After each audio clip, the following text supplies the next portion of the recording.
ईश्वर का गणित, या यूं कहें ईश्वर का हिसाब किताब। एक बार दो आदमी एक मंदिर के पास बैठ गपशप कर रहे थे। वहाँ अंधेरा छा रहा था और बादल मंडरा रहे थे। थोड़ी देर में वहाँ एक आदमी आया और वो भी उन दोनों के साथ बैठकर गपशप करने लगा। कुछ देर बाद वो आदमी बोला उसे बहुत भूख लग रही है और उन दोनों को भी भूख लगने लगी थी। पहला आदमी बोला मेरे पास 3 रोटी है। दूसरा बोला मेरे पास 5 रोटी है, हम तीनों मिल बांटकर खा लेते हैं। उसके बाद सवाल आया कि 8 रोटी 3 आदमियों में कैसे बांट पाएंगे। पहले आदमी ने राय दी कि ऐसा करते हैं कि हर रोटी के 3 टुकड़े करते हैं, अर्थात 8 रोटी के 24 टुकड़े हो जाएंगे और हम तीनों में 8-8 टुकड़े बराबर बराबर बट जाएंगे।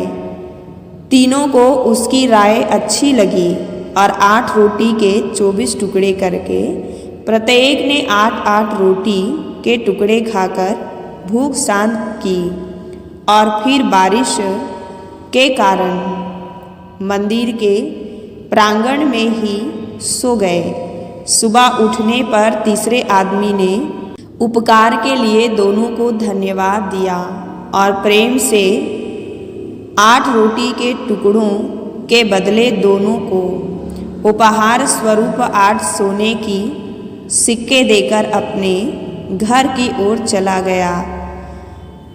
उसके जाने के बाद दूसरे आदमी ने पहले आदमी से कहा हम दोनों 4-4 सिक्का बांट लेते हैं।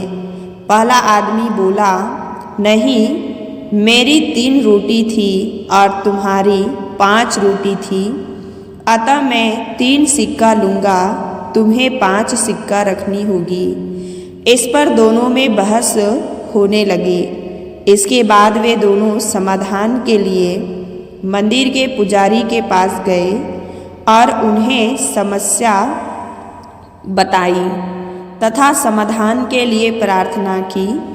पुजारी भी असमंजस में पड़ गया। दोनों दूसरे को ज़्यादा देने के लिए लड़ रहे हैं। पुजारी ने कहा तुम लोग ये 8 सिक्का मेरे पास छोड़ जाओ और मुझे सोचने का समय दो, मैं कल सवेरे जवाब दे पाऊँगा। पुजारी को दिल में वैसे तो दूसरी आदमी की 3 और 5 की बात ठीक लग रही थी, फिर भी वह गहराई से सोचते सोचते गहरी नींद में सो गया।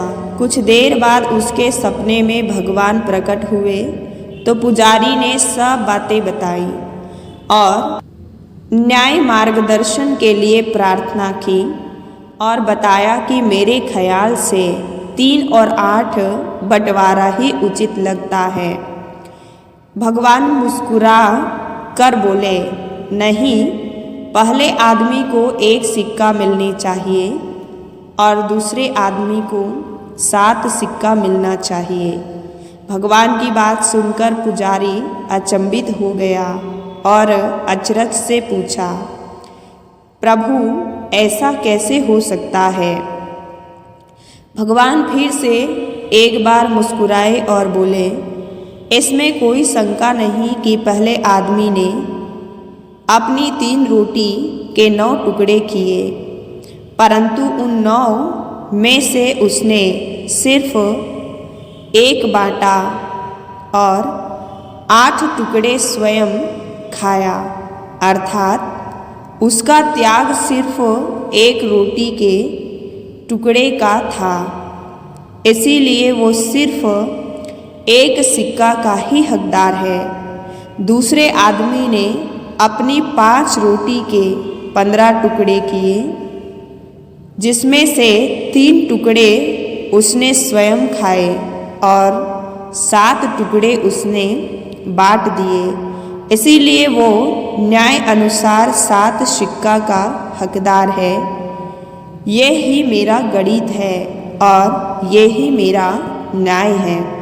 ईश्वर की न्याय का सटीक विश्लेषण सुनकर पुजारी नतमस्तक हो गया। इस कहानी का ये सार है कि हमारी वस्तु स्थिति देखने की, समझने की दृष्टि और ईश्वर का दृष्टिकोण एकदम भिन्न है। हम ईश्वरीय न्याय लीला को जानने समझने सर्वथा अज्ञानी हैं। हम अपने त्याग का गुणगान करते हैं, परंतु ईश्वर हमारे त्याग की तुलना हमारे सामर्थ्य एवं भोग और तौर कर निर्णय करते हैं। यह महत्वपूर्ण नहीं है कि हम कितने धन संपन्न हैं, महत्वपूर्ण यह है कि हमारे सेवाभाव कार्य में त्याग कितना है।